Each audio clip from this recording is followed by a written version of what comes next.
আসসালামু আলাইকুম। আজকের ক্লাসে তৃতীয় শ্রেণীর গণিত বইয়ের 38 পাতায় যে অঙ্কগুলো আছে সেই অঙ্কগুলো করে দেখাবো। তো 38 পাতায় প্রথমে 1 নম্বর দিয়ে একটা লিখিত অঙ্ক আছে। এখানে লেখা আছে একটি ট্রেনে 1637 জন যাত্রী ছিল। একটি স্টেশনে 865 জন যাত্রী নেমে গেল এবং 730 জন নতুন যাত্রী উঠল। এখন ট্রেনটিতে মোট কতজন যাত্রী আছে? দেখো, পাশে আমরা একটা স্টেশনের ছবি দেখতে পাচ্ছি। স্টেশনে একটি ট্রেন দাঁড়িয়ে আছে। তো এই অঙ্কটায় বলা হচ্ছে যে একটি ট্রেনে 1637 জন যাত্রী ছিল। ট্রেনটা যখন ছাড়ে তখন ট্রেনের মধ্যে 1637 জন যাত্রী ছিল। তো ট্রেনটি একটা স্টেশনে এসে থামলো। থামার পরে 865 জন যাত্রী নেমে গেল। ট্রেনটি থামার পরে 865 জন যাত্রী কী করলো? নেমে গেল। এখন ট্রেন থেকে যখন নেমে যাচ্ছে তখন ট্রেনের মধ্যে যাত্রী সংখ্যা কমে যাচ্ছে। যখনই নেমে গেল তখনই কি যাত্রী সংখ্যা কমে গেল। তো এখন কি করবা? কমে গেলে বিয়োগ করতে হয়। তার মানে প্রথমে আমাদের বিয়োগ করতে হবে। তো বিয়োগ করা শেষ হলে তারপরে দেখো 730 জন নতুন যাত্রী উঠলো। যাত্রী নামার পরে আবার নতুন করে যাত্রী উঠছে কতজন? 730 জন। যখনই আবার নতুন করে যাত্রী ট্রেনের মধ্যে উঠছে তখন আবার ট্রেনের মধ্যে যাত্রী সংখ্যা বেড়ে যাচ্ছে। এই জন্য কী করবো? 730 যোগ করব। তার মানে এই অঙ্কে প্রথমবার বিয়োগ করতে হবে, দ্বিতীয়বার যোগ করতে হবে।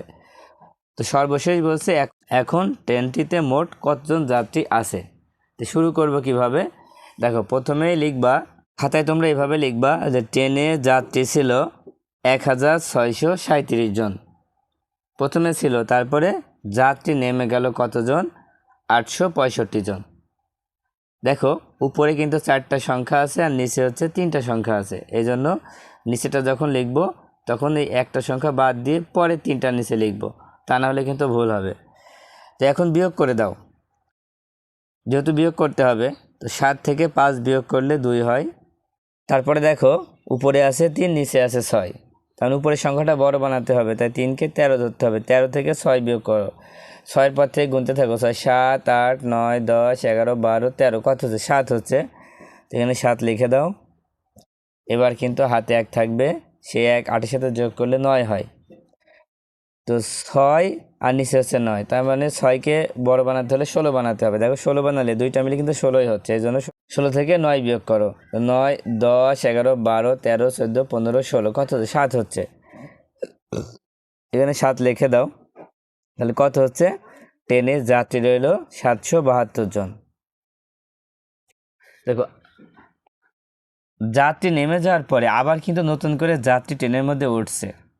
যখন উঠছে তখন আমরা লিখব নতুন যাত্রী উঠলো কতজন? 730 জন। দেখো, এবার নিচে লিখে দিব নতুন যাত্রী উঠলো 730 জন। তো যখনই নতুন যাত্রী হচ্ছে, যখনই যাত্রী সংখ্যা বেড়ে যাচ্ছে, এই জন্য কী করতে হবে? যোগ করতে হবে। তো এখানে যোগ চিহ্ন দিয়ে দাও। তো এবার যোগ করে ফেলো। দেখো, 0 আর 2 যোগ করলে 2 হয়। 7 আর 3 10, 10-এর 0 হাতে 1, সে একসাথে সাথে যোগ করলে 8, 8, 7, 15। কত হবে? 1502 জন। তো এখন নিচে কি লিখবা? নিচে লিখবো যে মোট যাত্রী আছে কতজন? 1502 জন। আশা করি তোমরা বুঝতে পেরেছ। তো উত্তর লিখলে লিখবো হচ্ছে উত্তর 1502 জন। এবার 2 নম্বরটা খেয়াল করো। 2 নম্বরে আছে কোনো বিদ্যালয়ে মোট 538 জন শিক্ষার্থী ছিল।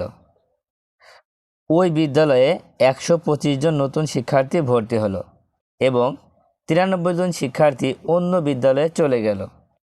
এখন বিদ্যালয়ে মোট কতজন শিক্ষার্থী আছে?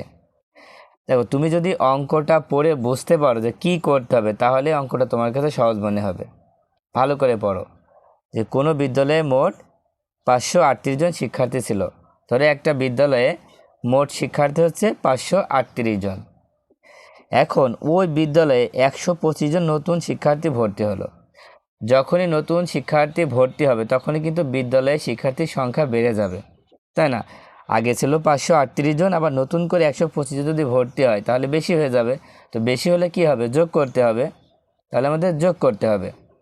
তো প্রথমে যোগ করতে হবে, তারপরে দেখো 93 জন শিক্ষার্থী অন্য বিদ্যালয়ে চলে গেল। যখনই একটা বিদ্যালয় থেকে 93 জন শিক্ষার্থী অন্য বিদ্যালয়ে চলে যাচ্ছে, তখন কিন্তু সেই বিদ্যালয়ে আবার শিক্ষার্থীর সংখ্যা কমে যাচ্ছে। যখনই কমে যাচ্ছে তখন আবার কি করতে হবে, বিয়োগ করতে হবে। তার মানে এই অঙ্কে প্রথমে যোগ করতে হবে, তারপরে বিয়োগ করতে হবে। তো এখন বিদ্যালয়ে মোট কতজন শিক্ষার্থী আছে সেটা বের করতে হবে। দেখো অঙ্কটা এখানে করে দেওয়াই আছে খুব সুন্দর করে। তোমরা এইভাবে লিখবা যে প্রথমে লিখে নিবা যে শিক্ষার্থীর সংখ্যা 538 জন, যেহেতু প্রথমে ছিল 538 জন। এবার কি হলো, নতুন শিক্ষার্থী ভর্তি হলো, তাই লিখবা নতুন শিক্ষার্থী ভর্তি কতজন, 125 জন। দেখো নিচে 125 জন কিন্তু লেখাই আছে। এবার যোগ করে দিবা। তো যোগ করে ফেলো, 8 আর 5 যোগ করলে কত, 8 5 13, 13 3 হাতে থাকবে 1, সে 1 2 সাথে যোগ করলে 3, আর এই 3 কত হয়, 3 আর 3 6, 6 লিখে দাও।